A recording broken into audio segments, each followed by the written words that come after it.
Hello students, सो आज हम बात करेंगे थर्मोडायनेमिक्स के जो भी क्वेश्चन हमारे आईआईटी जैम 2019 में पूछे गए हैं। सो हमारा फर्स्ट क्वेश्चन क्या था, हमें इस क्वेश्चन में बेसिकली क्या बताना था, क्राइटेरिया ऑफ स्पॉन्टेनिटी, बट हमें एक कंडीशन मेंशन थी that is constant volume and temperature. So जब भी क्वेश्चन आपके पास क्राइटेरिया ऑफ स्पॉन्टेनिटी का पूछा जाता है, आपने सॉल्व करना है इसको कैसे, मैक्सवेल बोर्न मैजिक स्क्वायर से।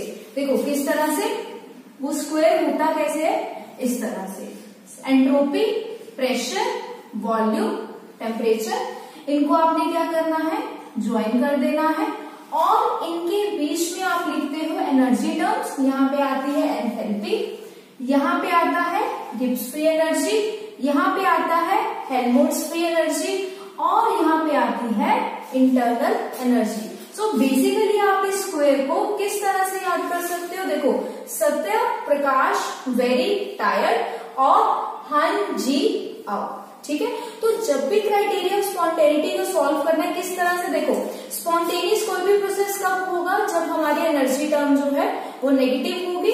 सो यहाँ पे हमारे पास स्पॉन्टेनिटी के लिए जो क्राइटेरिया होगा उसमें basically change in energy terms जो भी होंगी, हमारे पास ये चारों टर्म्स है, एनर्जी टर्म्स में जो भी चेंज हो रहा है ये सब लेस देन जीरो होगी, मतलब चारों की चारों नेगेटिव होंगी। बट यहाँ पे बात क्या आती है, ये चारों नेगेटिव होती है किसी पर्टिकुलर कंडीशंस पे।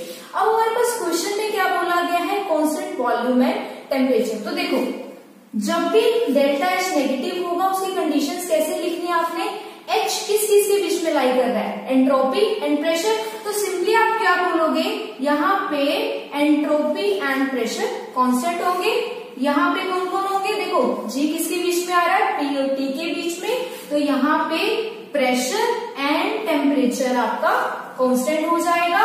इसी तरह से ए आपका किस किस के बीच में लाई कर रहा है, V and T, volume and temperature, and U किसके बीच में लाई कर रहा है, एस एंड वी।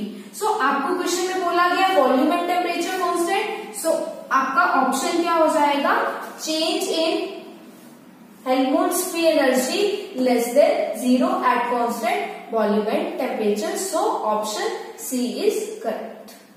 सो अब हम चलते हैं हमारे नेक्स्ट क्वेश्चन की तरफ जो 2019 में पूछा गया था। सो हमारे नेक्स्ट क्वेश्चन में क्या पूछा गया है, हमें दी गई है 1 mole of ideal gas, conditions दिया आइसोथर्मल और प्रेशर को इंक्रीज किया है from 100 kilo pascal to 1000 kilo pascal. So basically इस क्वेश्चन में हमसे पूछा गया है change in Gibbs free energy. एक चीज का ध्यान रखना, ये क्वेश्चन है NAT type, means numerical answer type. इसमें आपको जस्ट एक आंसर करना है और कोई भी ऑप्शन नहीं दिए जाएंगे, and your answer should be a real number. और साथ ही साथ हमें बताया गया है कि answer up to 1 decimal place तक हमें करना है। ठीक है, सो अब चलते हैं हमारे क्वेश्चन की तरफ। हमारे क्वेश्चन में सबसे पहले क्या दिया है, नंबर ऑफ मोल्स दिए हैं दैट इज 1 मोल। ठीक है, उसके बाद हमें बताया गया है कंडीशंस क्या है, आइसोथर्मल, और प्रेशर को इंक्रीज किया है जिसमें हमारा जो इनिशियल प्रेशर है P1 that is 100 kilo pascal and then P2 is equals to 1000 kilo pascal. साथ ही साथ हमें टेम्परेचर मेंशन किया गया है दैट इज 300 केल्विन। सो अब जब भी आइसोथर्मल कंडीशंस दी जाती है तो आपने गिब्स फ्री एनर्जी का क्या फॉर्मूला लगाना है, देखो तो हमारा गिब्स फ्री एनर्जी का फॉर्मूला होता है minus n R T ln V2 by V1।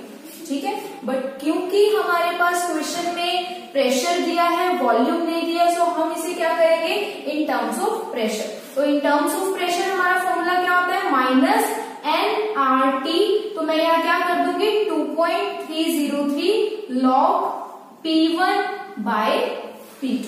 सो अब हम अपनी वैल्यूज पुट करेंगे, तो देखो किस तरह से, -1 आर की वैल्यू इक्वेशन में गिवन है तो हमने यूज करनी है 8.3, टेम्परेचर है 300 केल्विन, साथ ही 2.303 log P1/P2। सो हमारा क्या हो जाएगा 100/1000। अब देखो क्योंकि ये रेशो में है, क्वेश्चन में प्रेशर दिया है किलो पास्कल में, आपको जरूरत नहीं है कि आप इसे पास्कल में चेंज करो क्योंकि रेशो में है, वो सब कुछ कैंसिल हो जाएगा। तो देखो यहाँ से क्या हो जाएगा, ये कैंसिल हो गए।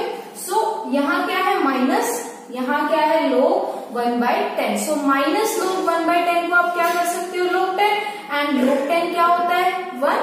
सो देखो तुम्हारा जो भी आंसर आएगा क्या आएगा 8.3 इंटू 300 इंटू 2.303।